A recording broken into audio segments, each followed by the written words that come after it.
नमस्कार मंडळी, घरोघरी मातीच्या चुली या मालिकेचा आजचा पुढील भाग खूपच छान आहे। आता इथे जानकीने आमचाच गेम केला आहे। मला वाटलं होतं की ऐश्वर्या असं का केलं, जानकीने ऐश्वर्याला का खानाखाली मारली, पण जानकी तर खूपच हुशार निघाली। आता आपल्याला ह्या भागाच्या पुढील भागात कळेल। आता इकडे ऐश्वर्या डॅडाकडून सगळं काही काढून घेत असते। नंतर मग जे सयाजीराव आहेत ते म्हणतात आमचा प्लॅन आहे की मायाला आता सोडायचं। तर लगेचच ऐश्वर्या जी आहे ती आपल्या जानकीला कॉल करून सांगते की जानकी असं असं त्यांनी ठरवलंय की मायाला सोडायचं आहे।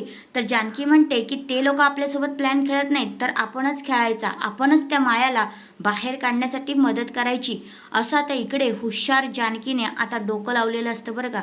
आणि जी आपली माया आहे ती आता हवालदार आहेत त्यांना मारते आणि तिथनं पळून जाण्याचा प्रयत्न करते।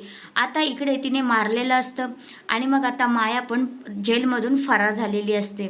आणि हा सगळा काही जानकी, ऐश्वर्या, अवंतिका ह्या तिघींचा मिळून प्लॅन होता। आणि म्हणूनच मी आता एक ट्विस्ट टाकला होता कालच की असं का केलं वगैरे वगैरे, तुम्ही तो ट्विस्ट जाऊन बघू शकता।